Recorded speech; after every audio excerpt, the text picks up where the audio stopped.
അടിപൊളി തണുപ്പാട്ട. മൂന്നാറിലാണ് നമ്മളിപ്പോൾ ട്രിപ്പ് എന്താ ഒറ്റ മൈൻഡിൽ നമ്മൾ വീട്ടിൽ നിന്ന് ട്രിപ്പ് പ്ലാൻ ചെയ്തതാണ്. ഇന്നിപ്പോൾ ട്രിപ്പ് പ്ലാൻ ചെയ്ത് അപ്പോൾ ഇന്ന് തന്നെ നമ്മളിട്ട് പോകുന്നത്.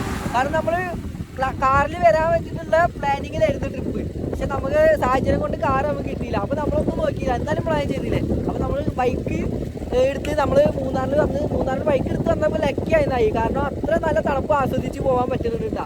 അപ്പോൾ കുമ്പളമച്ചൻ്റെ കൂടെ എല്ലാ അച്ഛന്മാർക്കും സ്വാഗതം. കാരണം നമ്മളിപ്പോൾ കുറച്ച് കാലമായിട്ട് ഇപ്പോൾ വീഡിയോ എടുത്തിട്ട് അപ്പോൾ നമ്മളെ സിറ്റുവേഷൻ അങ്ങനെ ആയതുകൊണ്ടായിരുന്നു നമ്മളങ്ങനെ വീഡിയോ കുറവായിട്ടിരുന്നത്. അപ്പോൾ നമ്മൾ എന്നും ഇനി നിങ്ങളെ കൂടെ നമ്മൾ ഉണ്ടാവും. അപ്പോൾ നിങ്ങളെല്ലാം സപ്പോർട്ട് നമുക്ക് തരണം. അപ്പോൾ കൂടണോ, ലൈക്ക് അടിക്കണം, സബ്സ്ക്രൈബ് ഷെയർ ചെയ്യണം. അപ്പോൾ ഇനി നാളെ നേരം വെളുത്തിട്ടുള്ള എല്ലാ വീഡിയോസും നിങ്ങൾക്ക് ഇതിൽ കാണാം. നിങ്ങൾ തീർച്ചയായിട്ടും നിങ്ങൾ ആസ്വദിക്കേണ്ട ഒരു സ്ഥലം തന്നെ മൂന്നാറിൽ. നമ്മൾ രണ്ടാമത്തെ വട്ടം ഇപ്പോൾ വരുന്നത്. ഫസ്റ്റ് വട്ടം നമ്മൾ വന്നപ്പോൾ ഇത്രയധികം മഞ്ഞ് നമുക്ക് അനുഭവപ്പെട്ടിട്ടില്ല. കാരണം മെയ് മാസത്തിൽ വന്നപ്പോൾ നല്ല കോടമഞ്ഞ് ഇറങ്ങി നിൽക്കുകയാണ്. Okay, by.